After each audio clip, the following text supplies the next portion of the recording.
A Caritas Brasileira deu início ao projeto Ajure pela Vida na Amazônia e realiza a entrega de kits de higiene e prevenção à Covid-19 para os povos amazônidas.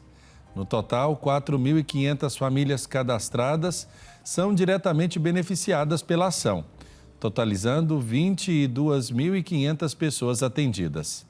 Para conhecer mais sobre esse trabalho social, eu recebo de forma remota a Márcia Maria de Souza Miranda, articuladora da Caritas Brasileira no Regional Norte 1, que inclui os estados do Amazonas e Roraima. Bem-vinda, Márcia, ao programa Pai Eterno. Olá, Padre. É uma grande honra estar aqui com vocês, principalmente partilhando para todos esse trabalho que nós, enquanto Caritas, estamos desenvolvendo aqui na região amazônica.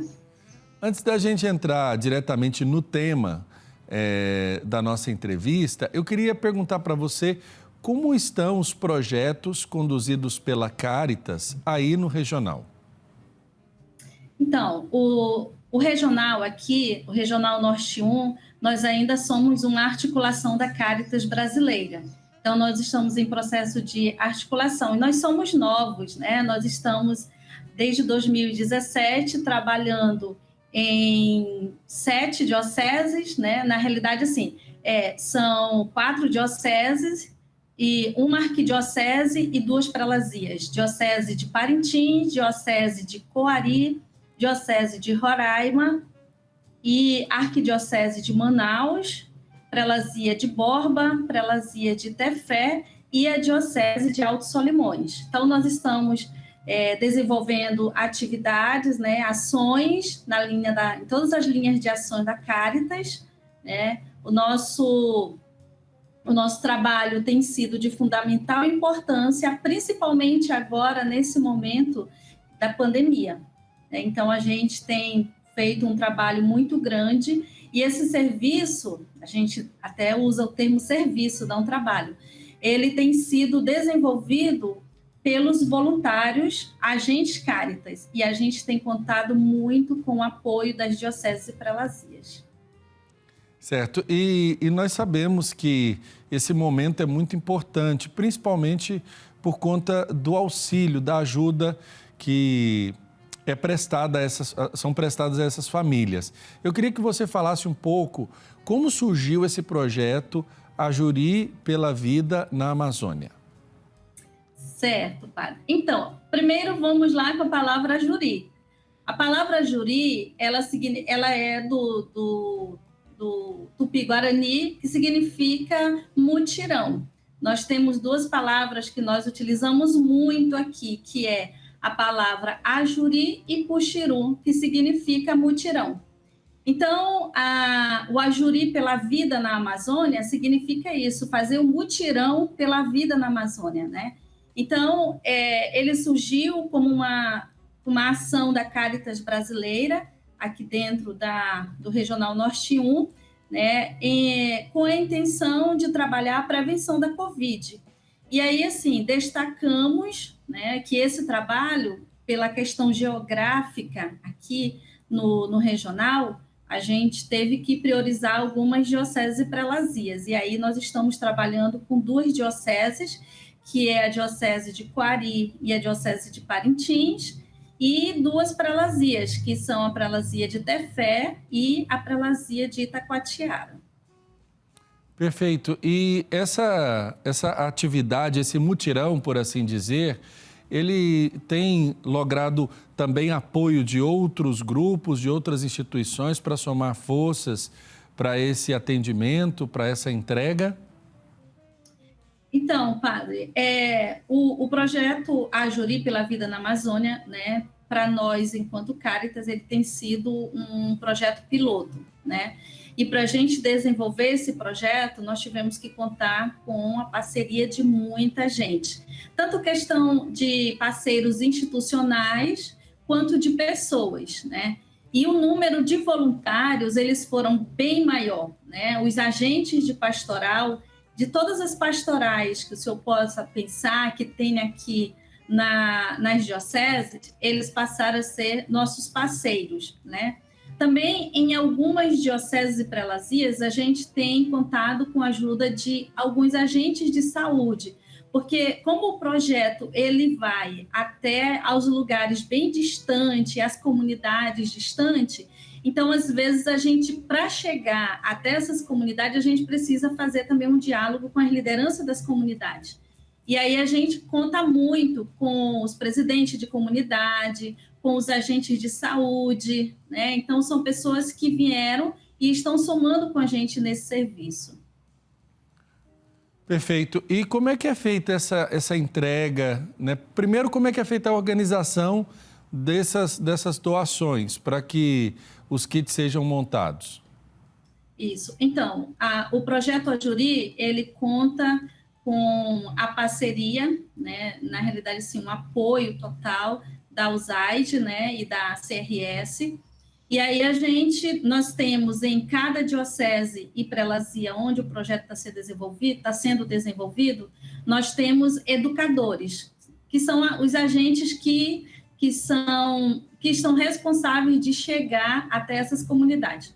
Então, os kits são comprados nas cidades e aí eles são embarcados, né, colocados em barcos, em lanchas. Alguns lugares a gente consegue chegar de carro, mas é muito pouco, né? O nosso caminho, a nossa estrada maior são os rios, né? E a gente coloca os nossos kits, né? E a gente chega até as comunidades para fazer a entrega. Vale a pena ressaltar que essas comunidades, antes de entregar os kits, a gente faz um cadastro, né? Porque o nosso trabalho também depois, ele é um trabalho de acompanhamento, não é simplesmente chegar, entregar o kit, né? E aí vocês se virem. Não, a gente faz também um acompanhamento desse uso dos kits, né? Márcia, então, e como é que é feita essa conscientização? Até porque eu acho que é importante as pessoas entenderem que não é um mero assistencialismo, né? Isso.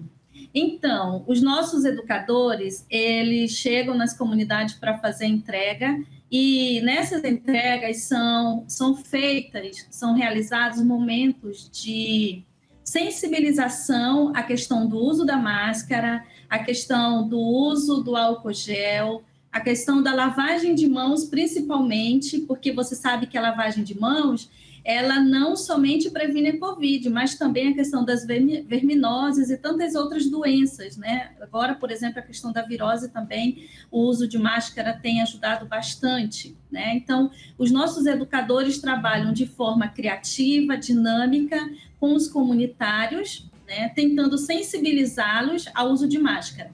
Agora, assim, nossas comunidades, muitas vezes, são distantes das cidades, então, na prática, os comunitários já estão isolados. Então, a gente faz uma sensibilização para que, quando eles venham na cidade, eles usem a máscara e façam todo o procedimento que a gente tem trabalhado com eles. E quando chega alguém na comunidade, também eles possam usar a máscara, porque as pessoas que vão, elas podem estar levando o vírus para a comunidade. Então, eles precisam usar a máscara e manter o distanciamento. Perfeito. Eu queria que você descrevesse um pouco as pessoas que são assistidas, porque quando a gente fala dessa movimentação, no caso dessa Ajuri, né, desse mutirão que atende as pessoas, a gente precisa saber também quais são essas pessoas atendidas, né? Nós estamos falando de um território muito grande, mas existe aí uma série de diferenças entre esses povos, né?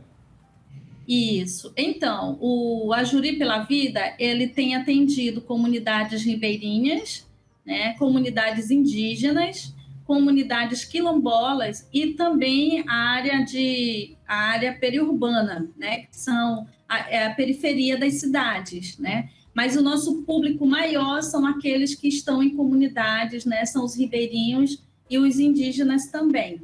Né? E a gente tem dado assim, uma atenção principalmente para aqueles que estão mais distantes, aqueles que, infelizmente, ninguém chega. Né? Nós, enquanto igreja, temos chegado, né? E isso tem sido um fato marcante na vida dos nossos comunitários, que é a nossa chegada até eles. Então, é com esse povo que a gente tem feito esse trabalho. Perfeito.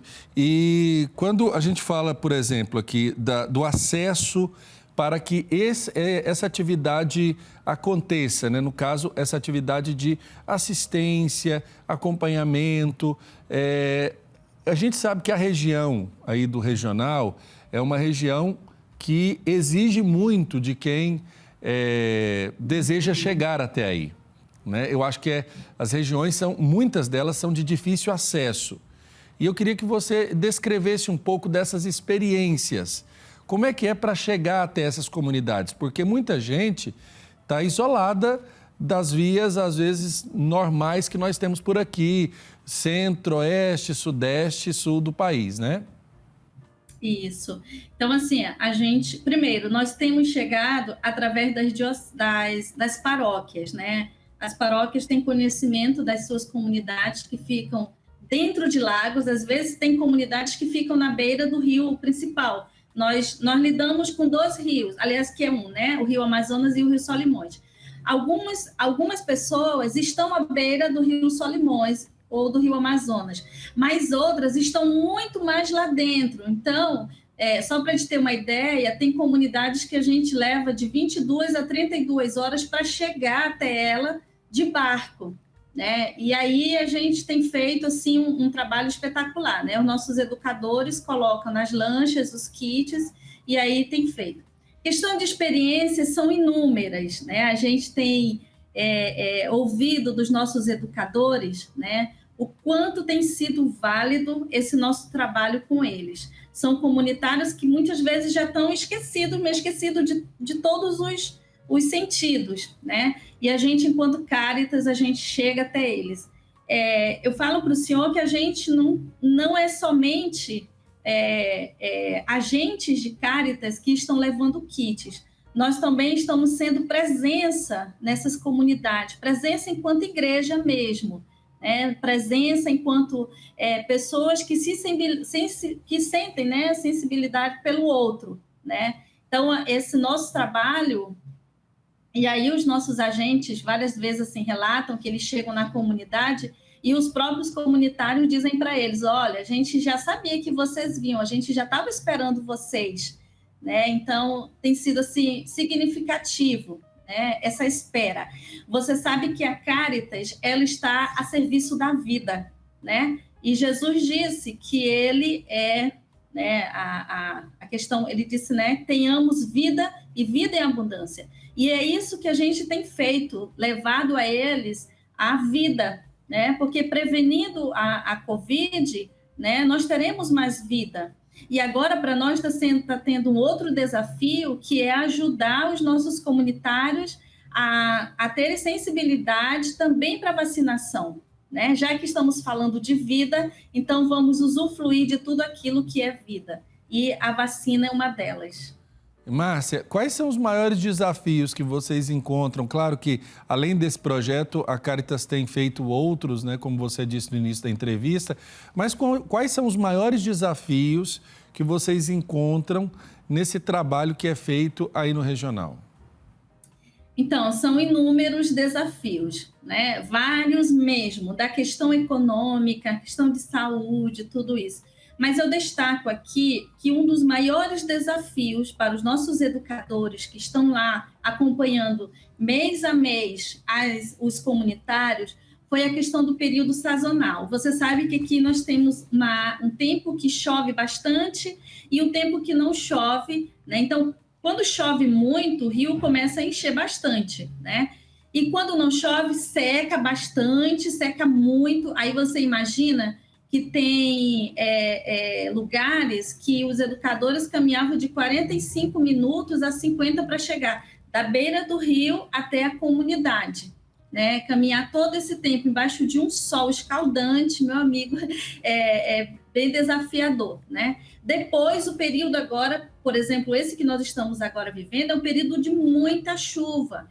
Então, assim, é chuva, aí nós temos o banzeiro dos rios, né? O rio ele, em alguns momentos, é bem arriscado, é bem perigoso, né? Então, a gente não pode deixar que os nossos educadores se arrisquem, apesar da gente ter que chegar lá, mas a gente precisa esperar que a chuva passe, que o rio acalme para a gente poder sair, né? Então, essas duas situações são as mais desafiadoras para nós, porque o nosso projeto ele é um projeto emergencial, então nós temos tempo, né? Nós precisamos correr, precisamos agir, mas aí tem todas as situações que acaba atrasando alguns serviços, né? E o outro maior desafio foi a própria Covid, né? Os nossos educadores, eles têm a responsabilidade de fazer essa sensibilização aos comunitários para se cuidarem, mas eles também precisam se cuidar. E, em algum momento, os nossos educadores começaram a adoecer, começaram também a pegar Covid.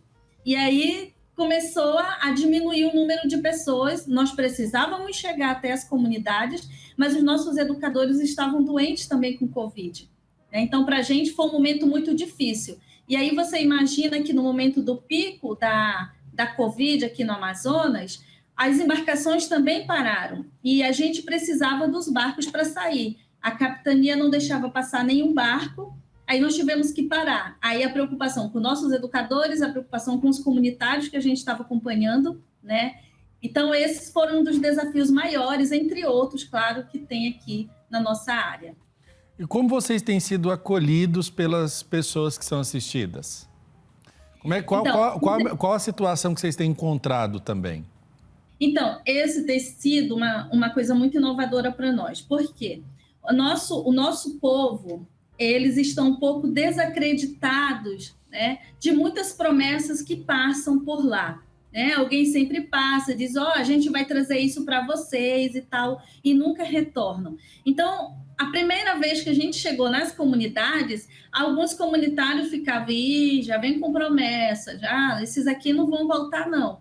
Então, a gente passou fazendo cadastro. Depois que a gente voltou, que nós trouxemos os kits, que a gente fez o trabalho com palestras, rodas de conversa, toda essa coisa, nós passamos a ter uma credibilidade e eles dizem para a gente, vocês falam e vocês fazem. Né? Então, assim, uma acolhida muito grande. Primeiro, pela questão de sermos uma instituição muito séria e comprometida com eles. Né?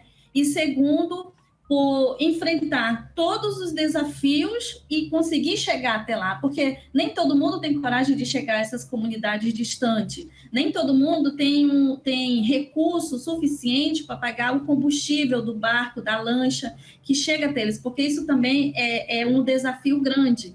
Né? Você imagina que em alguns lugares, hoje, a gasolina, a gente fez um projeto que a gasolina era 50, com 12 meses depois, o litro da gasolina está R$7, R$8. Isso daí é desafio também para a gente, porque para chegar até as comunidades mais distantes, a gente precisa ter um certo recurso de combustível, né? E aí, quando a gente chega nas comunidades e eles veem a gente, nossa, vocês vieram, que bom, vocês estão conosco, aquilo que eu falava antes, né? A acolhida que eles dão para nós, né? É dentro dessa presença, dessa esperança que a gente vai levar até eles. Olha que importante isso, né? E vocês estão com outros projetos para o futuro, né? Quais são os passos depois desse momento do Ajuri pela Amazônia? Ou será um projeto que será uma realidade estendida para o futuro também? Então, o projeto Ajuri, ele é um projeto emergencial, né? Com início e fim. Em junho, a gente conclui as atividades com o projeto Ajuri. Mas aqui no regional, a gente tem buscado a cada dia trabalhar a questão do fortalecimento de cada diocese, né? Hoje nós estamos com um projeto de reconstrução de casas de farinha. Nós tivemos aqui uma grande cheia, acredito que vocês ficaram sabendo disso, né? E aí os nossos ribeirinhos perderam tudo que eles tinham, perderam suas casas de farinha, sua plantação, criação, tudo isso perderam. E aí nós estamos com um projeto na Prelazia de Itacoatiara, que é a reconstrução das casas de farinha e também ajuda na compra de materiais para começar a plantação, como banana, mandioca, essas coisas todas, hortaliças, né? Então, isso tem sido um projeto que a gente também está desenvolvendo aqui no regional, né? E é claro que a gente tenta buscar, né, o fortalecimento dos grupos de economia solidária. Você sabe que a Cáritas, ela tem esse trabalho, né, de ajudar as pessoas no momento ali difícil, né, vamos dar de comer a quem tem fome, mas também ajudar na promoção humana, né, fazer com que a pessoa seja protagonista da sua própria história, do seu próprio trabalho, buscar o seu próprio sustento. Então, a gente tem tentado fortalecer os grupos de economia solidária, principalmente agora falando da questão da economia de Francisco e Clara, né? Então, para nós, a busca do fortalecimento do protagonismo das famílias, né? Uma das coisas também que a gente tem tentado trabalhar muito é a nossa identidade, né? A nossa identidade enquanto ribeirinho, enquanto caboclo, enquanto indígena, né? E, principalmente, o cuidado com a casa comum, né? Isso tem sido um desafio muito grande para nós. Você sabe que a questão do cuidado com a Mãe Terra é muito delicado, né? Nem todos ainda assimilaram que é preciso ter esse cuidado. A questão da ecologia integral, o cuidado num todo, não somente cuidar da pessoa, né? Mas também cuidar do ambiente onde ele vive. Então, tudo isso tem sido ações que nós da Cáritas temos trabalhado dentro das dioceses e prelazias. Perfeito. E existe um acompanhamento também pelas dioceses ou é somente uma articulação central que acompanha esses projetos? Eu pergunto porque, às vezes, nós temos também a realidade de atuação das Cáritas diocesanas, né? E você lembrou para nós que temos várias igrejas particulares aí no regional. Isso. Então, os nossos educadores, hoje no Projeto Ajuri nós temos 30 educadores. Todos esses educadores, eles são agentes Cáritas, são agentes de pastoral, são agentes que vieram de outras pastorais, que também já estavam na Cáritas, né? Então, quem desenvolve o Projeto Ajuri lá na base são os representantes das dioceses, tanto de pastorais sociais quanto da Cáritas. Então, assim, o nosso trabalho, né, ele funciona em rede, né? Então, as redes das entidades membros, a articulação aqui e aí a Cáritas brasileira, né? Ninguém trabalha sozinho, né? Nós estamos interligados, né? É preciso a gente estar fazendo esse trabalho de rede, né? E isso funciona muito bem e até o momento tem dado certo. Olha que beleza. E o apoio dos bispos e padres, agentes de pastoral, a esses projetos também tem acontecido? Vocês têm encontrado essa abertura? Então, para a gente iniciar o trabalho do Ajuri, a gente primeiro faz um diálogo com os bispos. Geralmente aqui os bispos são os presidentes das Cáritas diocesanas e prelatícias. Então, para a gente iniciar o trabalho, a gente primeiro faz um diálogo com eles, né? Dentro da aceitação de cada um, a gente começa o serviço. É claro que isso no Projeto Ajuri, mas nos outros lugares onde tem Cáritas também há uma aceitação, uma aprovação pelo trabalho da Cáritas dentro das dioceses. E isso tem ajudado muito no nosso fortalecimento enquanto articulação regional, enquanto Cáritas brasileira também. Esse tempo da Covid-19, ele tem sido difícil para o mundo inteiro e principalmente para a igreja, que tem serviço privado aí das mobilizações e das aglomerações que eram naturais das vidas das nossas paróquias, comunidades, dioceses e prelazias.